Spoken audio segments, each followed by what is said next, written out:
നിങ്ങൾക്ക് വായ്പുണ്ണ് അഥവാ mouth ulcer വന്നാൽ എങ്ങനെ പരിഹരിക്കാം? തുടർച്ചയായി ഇങ്ങനെ വരുന്നെങ്കിൽ ആദ്യം നിങ്ങളുടെ ടൂത്ത് പേസ്റ്റ് നോക്കാം. അതിൽ SLS എന്ന കോമ്പൗണ്ട് ഉണ്ടെങ്കിൽ അത് ഒഴിവാക്കാം. ഇനി വളരെ കുറച്ച് ബേക്കിംഗ് സോഡ എടുത്ത് വെള്ളത്തിന്റെ കൂടെ മിക്സ് ചെയ്ത് നല്ല കട്ടിയുള്ള പേസ്റ്റാക്കി അവിടെ അപ്ലൈ ചെയ്യാം. അതുമല്ലെങ്കിൽ നല്ല ശുദ്ധമായ തേനോ കോക്കനട്ട് ഓയിലോ അലോവേര ജെല്ലോ ഉണ്ടെങ്കിൽ അവിടെ അപ്ലൈ ചെയ്ത് കൊടുക്കാം. അതുപോലെ നല്ല മഞ്ഞൾപ്പൊടിയും തേനും നിങ്ങളുടെ കയ്യിലുണ്ടെങ്കിൽ അതും മിക്സ് ചെയ്ത് പേസ്റ്റാക്കി അൾസറിൽ പുരട്ടാം. മറ്റൊരു മാർഗം ഉപ്പുള്ള ചെറുചൂടുവെള്ളം കവിൾ കൊള്ളുന്നതാണ്. വായിൽ ഒരു ചെറിയ ഇഞ്ചുറി വന്നാൽ പോലും അത് അൾസറാകും. അതുകൊണ്ട് സോഫ്റ്റായ ബ്രഷ് ഉപയോഗിച്ച് ജെന്റിലായിട്ട് ബ്രഷ് ചെയ്യുക. പല്ലിന്റെ ഷേപ്പും അലൈൻമെന്റും അറിയാതെ കടിക്കുന്നുണ്ടോ എന്ന് ശ്രദ്ധിക്കുക.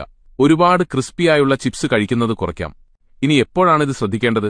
വന്ന അൾസർ 2-3 ആഴ്ചയോളം നീണ്ടുനിൽക്കുന്നു, 1 സെന്റിമീറ്ററിനേക്കാൾ കൂടുതൽ വലുപ്പം കാണുന്നു, അതുപോലെ ഇടയ്ക്കിടയ്ക്ക് മൗത്ത് അൾസർ വരുന്നെങ്കിൽ ഡോക്ടറെ കാണണം. കാരണം nutritional deficiency, hormonal changes, allergy, വീക്കായ ഇമ്മ്യൂൺ സിസ്റ്റം, ശരീരത്തിലെ മറ്റു രോഗാവസ്ഥകൾക്കൊണ്ടാകാം ഇത്. കൂടുതൽ അറിവുകൾക്കായി ഡോക്ടർ അപ്പുകുട്ടനെയും കൂടെ ഫോളോ ചെയ്യണം.